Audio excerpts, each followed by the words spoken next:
This is my first random draw, and the video will be, this will be a random selection.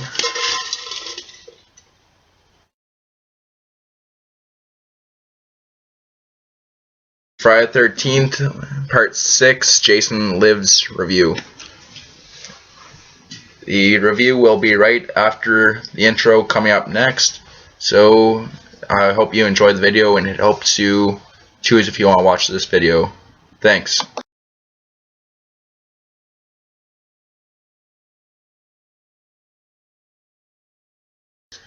Hey guys, Zayloxithe here, back for another movie review. This time I'm going to be reviewing Friday the 13th Part 6, Jason Lives, which this is the cover for the collector's edition I got, and that's the page with all the information about Part 6, Jason Lives.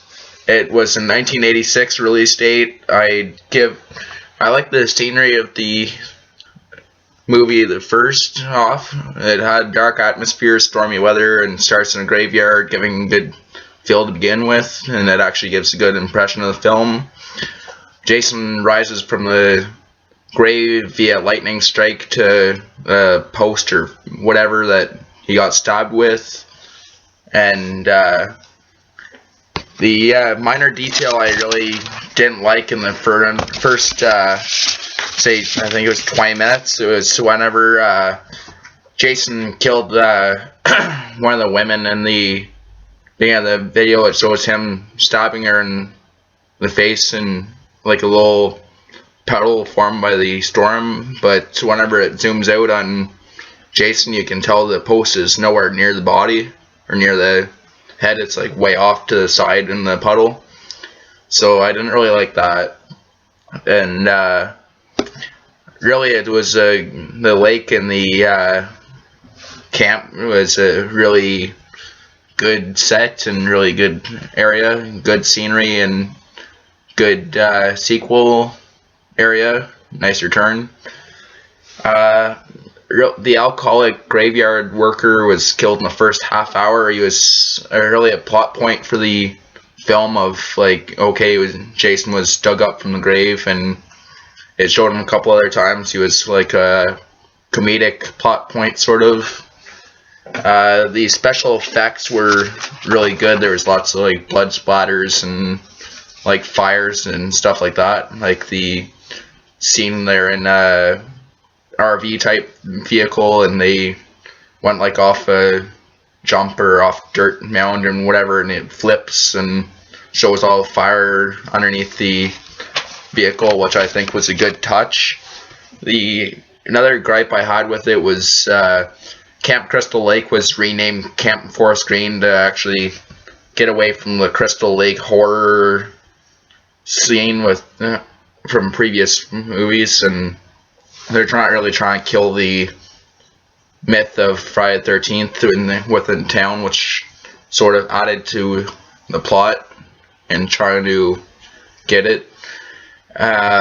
Side story was the main character Tommy was trying to prove that Jason was real and not a myth, and he was actually alive, and he dug up the body with his friend, which was where the alcoholic gravekeeper came in, because he covered up the grave because it was just some kids pulling a prank or whatever, and didn't put the body back properly where it was really Tommy's friend that was in the grave. And of course it was an alcoholic gravekeeper, so he didn't really pay attention.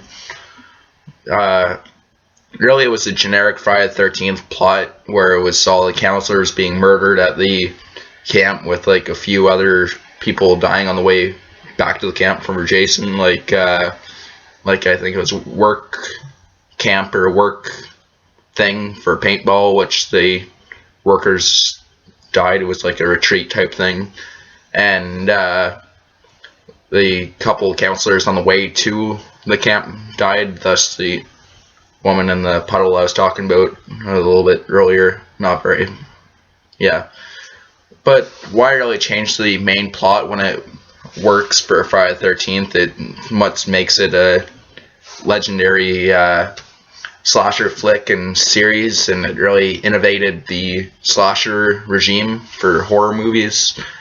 And another gripe I had with it was it didn't show all the kills in the movie. Whenever it didn't show the kill, though, it showed like a blood splatter in a window or blood splatter in a vehicle or whatever, and it actually showed the body afterwards, like scene where one of the counselors get killed in the cabin. It shows blood splatter into the window, and then shows Jason throwing her out the window and then dragging her back in. And so it actually showed the body. And in the RV, it shows Jason stabbing the guy, but it actually never showed him being stabbed. It just showed him afterwards with the knife in his neck, which I'd rather see like a little bit of the kill, but I understand it was 80s. They didn't really have a lot of like special effects to add and stuff like that, and it was a different time where it was like a lot more sensitive when it came to these horror movies, so they actually had to be more careful with the ratings and stuff like that, which is understandable. And this movie really marks the return of the iconic Jason hockey mask, and it was a good classic film from 1986. It was originally released August 1st, I believe, 1986. And really, I'd recommend it to any Jason fans or Friday the 13th fans. I was a little bit lost because I haven't watched all of the movies in order, so I don't know if Tommy was a returning character, which I assume so, but I only seen the first three prior to this and the 2009 remake, I believe, of the original or reboot of it. The acting ability, I'd say about 4 out of 5, because considering it's a 80s slasher movie. And a couple of quotes from the movie I loved is, "So what were you going to be whenever you grew up?" Because a couple of kids thought they were all going to die in the cabin. And another one was pretty much taking a stab at horror movies or whatever, saying, "I've seen enough horror movies to know a guy in a mask isn't good news." Which really, I found that funny, and there's a couple other one-liners that I found funny. And another thing I was wondering at the end of the movie was, spoiler alert, why would Jason die drowning if he's already technically dead and returned from the dead? So technically he's a zombie type character, so why would drowning kill him? And then it actually was a twist that I didn't expect, that he died with the boat motor. And in this collector's edition, it shows some interesting facts, which I'll get into. The budget was actually $3 million for this movie, so that's probably explaining why the acting ability was better than other 80s horror movies from there.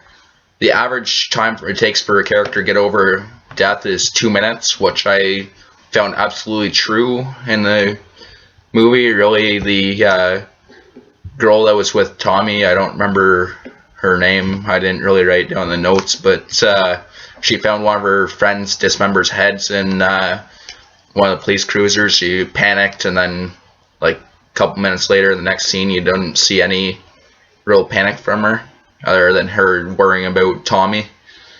Their body count was 18 kills, which is about the average for Friday the 13th film, considering 5 had 21 according to this, 4 had 14, and 10 and 9 and 10 from the other previous 3, and then next 2 had 16 and 21, so it's about average kills. And the weapons used were 9, being a metal spear, a machete, a whiskey bottle, a knife, a dart, a rock, an X-Acto blade, and an outboard motor to kill Jason from the boat, and Jason's bare hands. And I thought the soundtrack was really good, and it gives a good atmosphere here for the film. and it gave a good idea of the influence of 80s rock and hair metal and back then, which Alice Cooper actually wrote 3 songs for the film that were major features of the film. Like I said earlier, the theatrical release was August 1st, 1986, and it ranked number 2 in the box office for opening weekend. And I thought those were actually really interesting films to know, and I liked that it actually included that in the set I bought. It was the Ultimate Collector's Edition, which if I can find it, definitely buy it, but there was only like, I think 160,000, maybe not 160,000, I think it was like 80,000 or 8,000, something like that made, so definitely pick it up if you can find it.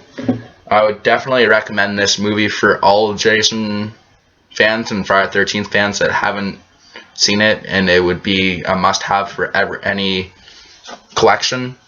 Overall, I'd give the film about 4.5 out of 5, considering the plot and the acting ability was about 4 out of 5. Soundtrack I'd give about 4.5 out of 5, and really what's not to love about that? It's an iconic horror slasher film that innovated a series and really innovated the genre itself.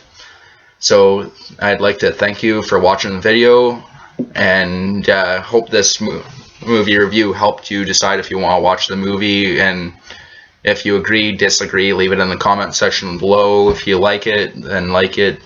If you don't like it, dislike the film or video. Either way, I'd like the feedback.